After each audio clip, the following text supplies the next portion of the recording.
some notable teams and how they'll perform this season. It is our bottom line segment, and we begin in the AFC. Peyton Manning returns for his 18th season. John Fox is out as head coach, and Gary Kubiak comes in to replace him. The Broncos won 12 games last year, but lost to the Colts in the divisional playoff. Will, what is the bottom line for the Broncos this year? The bottom line for the Denver Broncos is that they will miss the playoffs. What? That's correct. Say what? If you have no offensive line, you do not make the playoffs. I look at this offensive line, and let me just read these names to you. Tyler Sembrilo, okay, rookie, tackle. Evan Mathis just came over from the Eagles.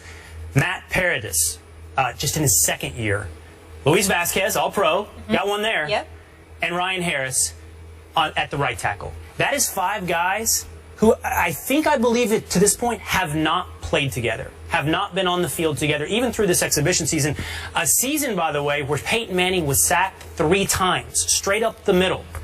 Now, Peyton Manning is notorious about getting that ball out in something like 2.6 seconds, but that's been a luxury. That's been sort of a superpower of his. This year, it's going to have to be a necessity. If that offensive line doesn't pull off a miracle and turn into a playoff caliber offensive line in that amount of time after not having been together in a division where everybody's better. Chiefs are better, I think. Raiders are better. Chargers are better. I see the Broncos ending up like 9 those teams are all better than the Broncos? No, better than they were last year, meaning they're getting better. For the Broncos, okay, got it. Meaning you don't cruise to 11-5 or 12-4. Just want to clarify, you struggle to 9-7 and miss the playoffs. The Raiders are better than the Broncos. Just clarify. Well, my bottom line for the Denver Broncos is, and I tried to apparently be a little more clever than you on this, the dying of the light. Okay. I'm with you on this in that they're trying to put this scheme in and all these pieces together to capitalize on the final years of who is an amazing, unbelievable QB, but with a lot of caveats right now. And you're talking about that O-line, and we were just talking about this when you're doing zone blocking. A lot of times fans think like zones, whether in basketball or in football, mean that you can just plug and play, that it's easier. But a lot of times when you're doing zone stuff, it's like you gotta all be on the same brain wavelength when you're doing something like that. And that takes more time than the guys and the experience that they have on that O-line. And also, when the Broncos did this back in the day, in the late 90s with Shanahan, and they had the amazing running game, and then they had Elway, what really put them over the hump was that Elway was able to just throw his body anywhere there at the end of those 2 seasons. I don't think Peyton's going to be able to do that. I don't think that's going to be able to happen for this team. And now I love that they have brought in this new scheme, and they're doing everything they can this year to try and get the Broncos to the place that they think they can possibly be and squeeze the last amount of juice out of Peyton Manning. I just don't see it going that way for them. I think they're going to be really good through 10 games. And then I do think they're going to get into the playoffs. I think they're out after the first game. We agree. What do you think? What's your quick hit bottom line? I think they're going to be all right. I think they're going to hand it off a little more, and that'll give Peyton a break. I think their defense still stacked. And, I mean, he talked about it on SportsCenter. Obviously, the line has questions, but there's still a mix of vets and youth. I think they're going to be okay. I think they're going to be okay, too. I think they're going to be 11-5. I don't think that gets them anywhere. I think they're going to the playoffs. I don't think that gets them anywhere once they're in the playoffs. We shall see, but we must move on. Sports happens. Andrew, I love that. Andrew Luck and the Colts have reached the playoffs in each of the first 3 seasons and reached the AFC title game last season. Luck adds weapons Frank Gore and Andre Johnson to the offense this season. So, Kate, what's the bottom line for the Colts? So close yet again. So close, but just not there. They're not there yet. And part of that is not even them and the Colts. I mean, they have added every piece, a lot of names you mentioned, that they can possibly make to get this team to the Super Bowl. I mean, Pagano even said that he thinks he's got more talent on this roster than he's ever had. But what's going to happen at the bottom line for the Colts here is who are they going to run into? More than likely, they're going to run into the Patriots again when you're talking about getting to the playoffs. I obviously think the Colts are going to be great during the regular season. I think they're going to get to the playoffs. I think they're going to be playing great football. It's a timing issue for Andrew Luck right now and the Colts and Pagano. They just have a few more years they need to wait before the Patriots are not the Patriots anymore and Tom Brady is not Tom Brady anymore. I don't think the Colts have gotten better enough to the point that they're going to be able to clear that hurdle. You say it depends on who they run into, and what I would suggest is hopefully not somebody who can run the ball. I look at the Colts a little bit like I do the Eagles in the NFC, in that they're good, they're going to make the playoffs, but they're overhyped. Everyone is on this bandwagon. And why wouldn't they be? Andrew Luck is great, and everyone is assuming Andrew Luck will take this to the next level. But football is still a team sport. And I watched last year as the Dallas Cowboys ran straight through the middle of the Colts defense. Won that game 42-7. Saw the Patriots beat the Colts 45-7. Saw the Steelers put up 51 points against the Colts. I'm not worried about Andrew Luck's side of the ball. I'm worried about the other side of the ball. I know you get Robert Mathis back, but you got to stop the run. And right now, the Colts defense would scare me if I was someone who was predicting them to go or to win the Super Bowl. They look like a good playoff team. Yeah, and that was their issue last year as well. Once you see them play the Patriots, it's like all confidence goes out the door. Yeah, exactly. That's what you say if you're a Colts fan. You're like, oh, that's the comparison. Yeah, exactly. Let's move on to the Jets here, where it's already been an eventful camp for new head coach Todd Bowles. Geno Smith out with a broken jaw after taking that sucker punch during camp. The good news, however, Darrelle Revis returns to anchor Gang Green's defense. Bottom line for the Jets here, Will. Bottom line for the Jets is Cardale Jones. They are in the Cardale Jones Bowl. Stop And it. the only thing more absurd than predicting the college national champion today and the record for every one of these NFL teams is predicting where certain quarterbacks will fall in the draft 10 months from now.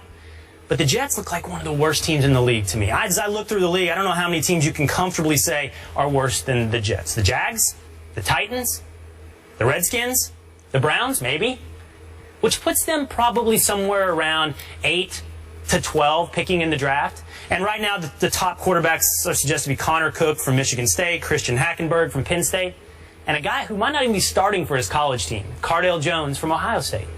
I think the Jets need a quarterback, and I think they're going to be in a position to get one next year, early in the draft. Yeah, that division keeps getting better and better, all the other teams. And my bottom line is last place. And it would seem that I just wholeheartedly agree with Will on that. But saying last place is more of a discussion about the power of the AFC East and what I think are going to be just a group of really, really tough teams with the Patriots separated, but then everybody else sort of beating each other up. And so when I say the Jets are going to be last place, I still think they are a middle of the road NFL team. I don't think they're terrible. I don't think they're in the bottom three as you think. I think they've added a lot of pieces that I like. I like Brandon Marshall a lot. I think especially his first year somewhere, he plays electrifying football. Darrelle Revis. Eric Decker better too. Yeah. Decker's a better number 2. Right, exactly. So that wide receiving core. Now, Ryan, the quarterback question, that you've got the great receiving core, and you think you're going to get solid quarterback play, and maybe that's what the Jets need with the defense that they're going to have. Yep. So I don't think they're going to be terrible, but I think in that AFC East, they're just not going to be able to rise above anybody else. Football's a zero-sum game. If somebody's winning, somebody's losing.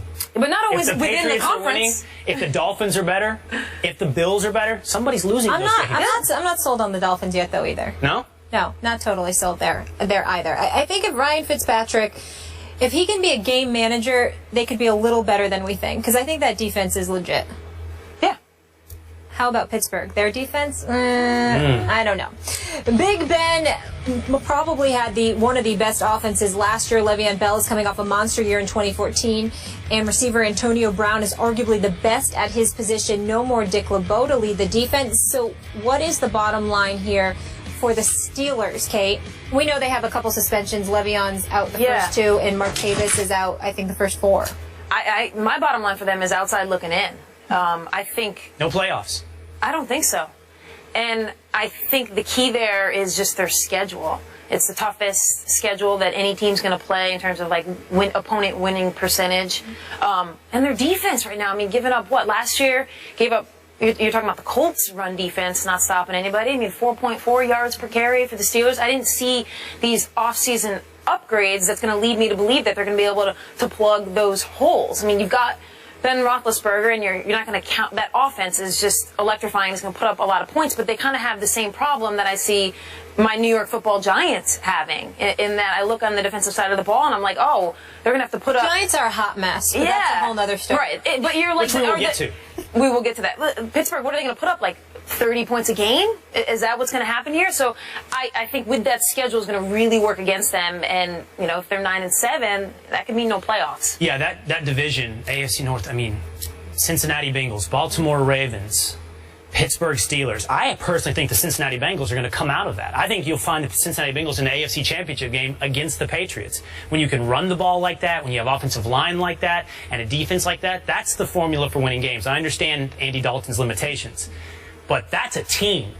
Now, I think the Steelers are a true wild card. And what I mean by that is it's going to be hard to tell what's going to happen with this team, and I think they will get the wild card. They'll get into the playoffs. Ben Roethlisberger's great. That offense is going to be good. It's so odd to think this is where the Steelers are. Like, you live on a reputation that trails about 5 years behind, and you think of the Steelers and you think, defense, tough, the right? steel curtain, of Run course. the ball. And this is going to be a Steeler team that throws the ball and plays poor defense. And they have been for a couple of years now. It took us a while to, It took us a little while to realize and stop drafting them high in fantasy leagues. But I think that's kind of uncharted territory for the Steelers. All offense, no defense. Wild card. I think they make the playoffs, but don't get very far. Those triplets are legit, though. Still taking Le'Veon Bell in my draft, regardless of suspensions. All right, so deflate. Take is brought to you by the Gillette Shave Club. Join the club now at GilletteShaveClub.com. And Jim Beam. Make history. Tim Tebow had his final preseason performance last night. He played in the second and fourth quarter and was 11 for 17 passing for 189 yards with 2 touchdowns and 1 interception. But with the cuts looming for the Eagles, have we seen the last of Tebow in the NFL? Kate, we'll start with you. Nope. I think he is their number 3 quarterback. In fact, I think the storyline was coming in was that he had to win the job from Barkley. I actually never thought that. I thought that this was Tebow's job to lose. I thought Chip Kelly brought him in because he wanted Tebow. He wants that flexibility. He wants those options. He wants another guy in a 2-point conversion to run his tricky plays. Tebow fits that mold for him. I think he's an Eagle by the end of the day as well, because I don't think Matt Barkley is your quarterback of the future. So what's your upside with Matt Barkley?